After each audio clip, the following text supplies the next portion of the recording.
And the long list of Republican presidential candidates gained its first mayor this week. Miami Mayor Francis Suarez says he can usher in a new era for the GOP and the country. Run for president of the United States of America. A third Florida man in the race. Miami Mayor Francis Suarez kicking off his bid for the White House, the only mayor in the growing GOP field. I believe America is still a shining city on a hill, whose eyes of the world are upon us, and whose promise needs to be restored. And I believe this city needs more than a shouter or a fighter. I believe it needs a servant. It needs a mayor. Suarez is in the spotlight for the second time this week after helping coordinate security around the arraignment of his now opponent, Donald Trump. In our city, we obviously believe in the Constitution and believe that people should have the right to express themselves, but we also believe in law and order. The Cuban-American followed his father's footsteps into politics. Javier Suarez served as the city's mayor in the 1980s and 90s. Francis Suarez was first elected in 2017 with more than 80% of the vote. It's a part-time, largely ceremonial position, but Suarez pushed an economic agenda with an eye towards cryptocurrency and tech. In Miami, we've already shown that our city is willing to lead into this new world of opportunity in crypto. The 45-year-old stands out in the GOP field with more centrist positions on immigration and climate change, which he believes is a major threat. It's not theoretical for us in the city of Miami. It's real.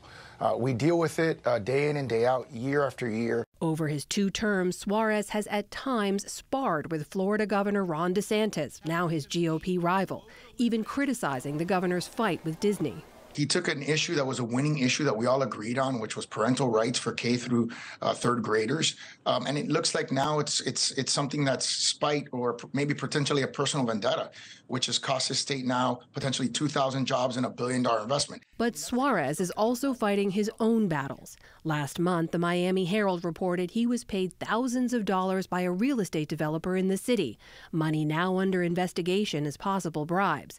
Suarez denies the allegation. And the Miami mayor now campaigns against 2 men who he did not vote for in previous elections, the former president and Florida governor, though he said he will back the eventual 2024 Republican nominee. And here to talk about the launch of his campaign is Mayor Francis Suarez. Mr. Mayor, welcome to the NewsHour. Thanks for joining us. Thank you for having me. So as we just heard there, you did not vote for President Trump. We know he currently leads in early polls among GOP candidates, meaning Republican voters really do like him. So I guess the first question is, why should those same voters back you if you didn't back him? You know, I think the voters have a choice, and the voters can decide to redo the 2020 election. That's obviously a choice that they have.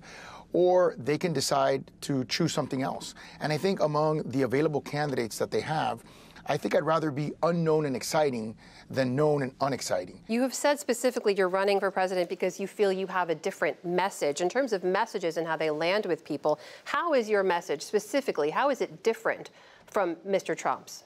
Well, my message is different from all the candidates. You know, I'm someone that didn't come from Washington. I'm someone that has executive leadership at the mayoral level, which is closest to the people. I'm someone who's actually cut taxes. I'm someone who's balanced their budget. I'm someone who has created tremendous prosperity. We're #1 in wage growth. We have the lowest unemployment in America. And I've created that dynamism because I've met the moment in our city. I have to ask you, though, because we're speaking after, the front runner in your party right now is just arraigned on federal charges. You have said that you haven't ruled out pardoning Mr. Trump if you were to win. And I want to be clear about this. You're saying if he's found guilty of illegally retaining national security documents and obstructing justice, you would deem those pardonable crimes. Is that right? I wouldn't rule out a pardon for either party if it can heal the nation, #1. #2, the issue at stake in the Trump case is whether he willfully retained national security documents. It's clear that the current president, former vice president, retained national security documents. It's clear. Yes, but you know those are also very different circumstances. That's been made clear. they're not different circumstances. The question is whether there was willful Mr. Mayor, or not. all due respect, they are very different. The question here is whether Mr. Trump also obstructed justice in refusing to hand back the documents. You can have your perspective. I have my perspective. Well, these aren't perspectives, sir. These are facts. My perspective is that he is going to be judged by a jury of his peers. I personally would not have retained documents. I think most Americans find it very strange that any public official, whether they're a current president and former vice president, whether you're a current Secretary of State, whether you are the vice president under President Trump or the president, they don't understand why anybody would retain documents that are of national security importance, whether it's willful or unwillful. And so that's very bewildering, I think, to the American public. But, everybody in this country has a constitutional right, despite what the press would like to see in debate constantly ad nauseum. They have a constitutional right to trial by jury. Once that process concludes, then we'll know whether he did something wrong or not. You can't convict someone by indictment.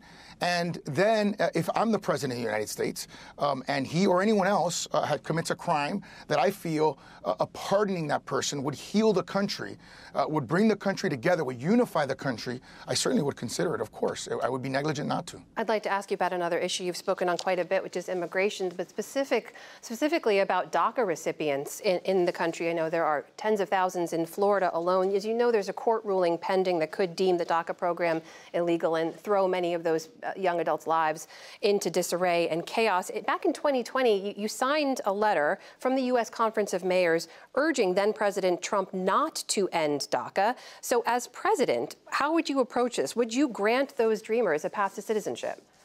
It's been a product of multiple different administrations, both Republican and Democrat. And we have to solve this crisis. We have, first of all, a problem at the border. We have 6 to 7 million people that have entered illegally into this country just in the last couple of years. And that's created chaos throughout American cities. And we have, China, who is spending $1 trillion of our money, subverting us in our own hemisphere, putting more immigration pressure on our country. And we have an incoherent, non-nexus system for legal immigration that's not indexed to things like unemployment or the fact that we have a declining birth rate. That's the kind of conversation that we need to have. And we do also need to include DACA recipients. And we do also need to include those who are undocumented in the conversation to determine what kind of status that they should receive. But I'll tell you that as a Hispanic Republican president, I think I would be in a strong position to be able to solve this issue once and for all. So how would you do that? With respect to those dreamers, would you grant them a path to citizenship? Well, I think what you have to do is you have to convince both parties that that particular class of immigrant is one that should be a citizen. And I think, I think part of it is, as a Hispanic Republican potential president, and as a president, you're going to have the ability to hopefully convince Republicans that they shouldn't be afraid of legalizing certain immigrants who are going to be productive members of our society, like my parents were when they came to this country at 12 and 7. Mr. Mayor, you've made very clear who you are and what you believe, but I wonder how your experience in what is a part-time job, which people describe as mostly ceremonial, as the mayor of Miami, how does that translate to the demands of the presidency?